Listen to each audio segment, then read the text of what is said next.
Hello everybody, my name is Adam Bergman and this is Adam Bergman's Moneymakers. Today I want to talk about a fantastic SPAC from PALANTIR. The SPAC is called Lilium. The ticker symbol is LILM. I started covering this stock on March 30th, around 2 weeks ago.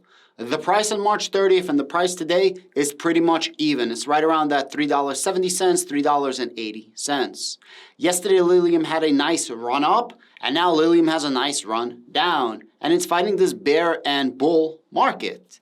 I think it has a lot to do with the actual market because we're getting a lot of good news out of Lilium. Now, Lilium is a very small cap company. It's around $1.3, $1.4 billion.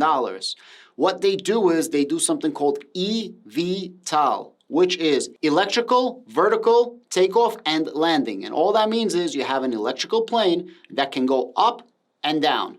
That's what it means, and then fly. Their planes are a 7-passenger plane. 1 passenger is the actual pilot, and then you can have a 6-passenger in the back, or you can have 4-passenger for a little bit more luxurious with a table in between if you want to do meetings, or you can do it as a goods or product delivery. If you take out all the seats, there's actually a lot of cargo space.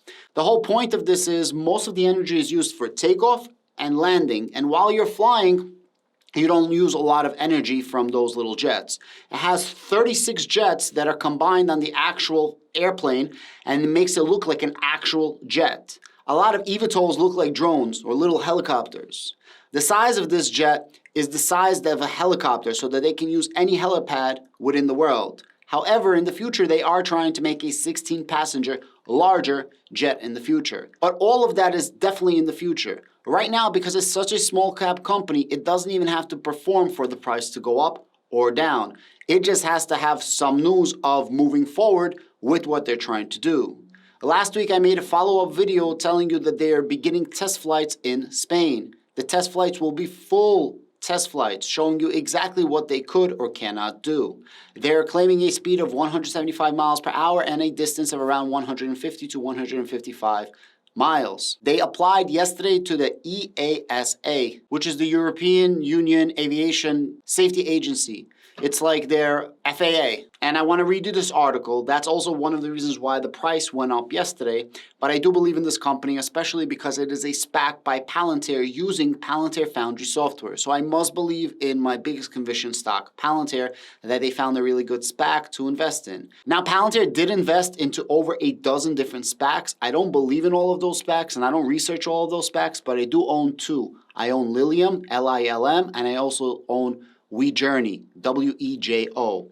Lilium is an EVTOL, and WeJo is a data analytics for cars, and they collect approximately 20 times more data than Tesla, and Tesla collects 20 times plus more data than anybody else. So you could understand how massive that company can be in the future. Both of them are micro-cap companies, WeJo more so than Lilium.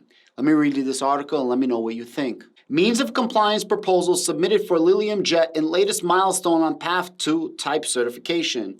Lilium has submitted to EASA its proposals for how the Lilium Jet will comply with certification requirements. Subject to regulatory agreement, the means of compliance prepares the way for the next phase of type certification. Submission of the ESA represents a milestone on the path of certifications for Lilium's revolutionary EVTOL aircraft, the Lilium Jet. The means of compliance are an essential part of the program by which an aircraft manufacturer demonstrates a new aircraft type conforms with the airworthiness requirements prescribed in the certification basis previously identified by the EASA.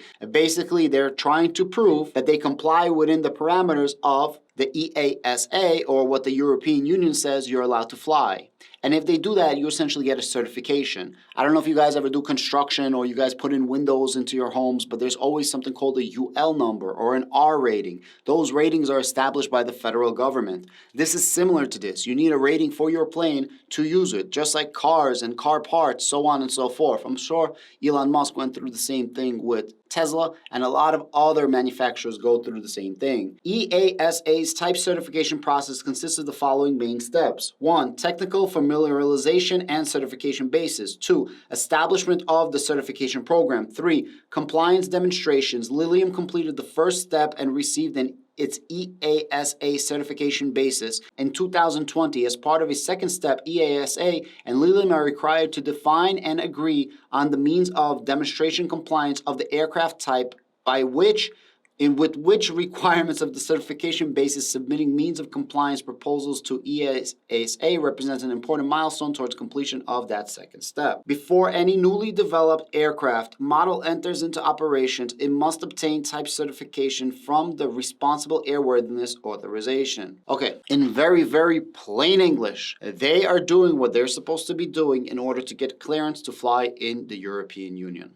They started step 1, they are currently in step 2, then there will be a step 3. They are also now currently testing their EVTOL jets, the Lilium jets, in Spain, in Spain's aviatory museum or something. I forgot, it's aviatory something. And if this goes good, they're just one step closer to getting this thing approved.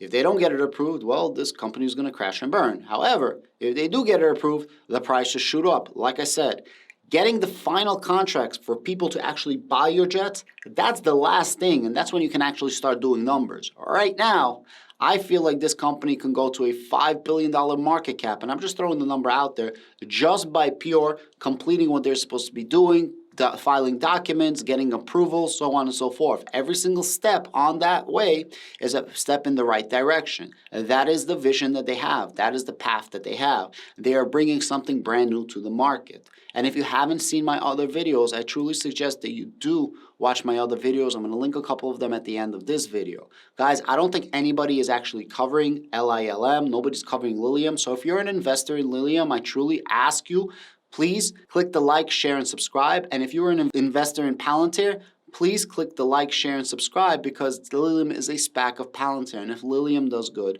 Palantir does good. What's good for Lilium is good for Palantir. And what's good for Palantir is probably also just a bit good for Lilium. Guys, thank you so much for watching. And as always, I wanted to say this channel is absolutely massive. It's growing by leaps and bounds. I never thought I would grow so fast. I truly, truly appreciate all of you for being on this run with me. We're currently at 306 subscribers, and I honestly, from the bottom of my heart and in the bottom of my mind, could never dream or thought this would go as fast as it is. Compared to my other channel, this thing has grown like 5-fold as fast as my other channel. Again, thank you very much. Happy tradings and have a blessed day.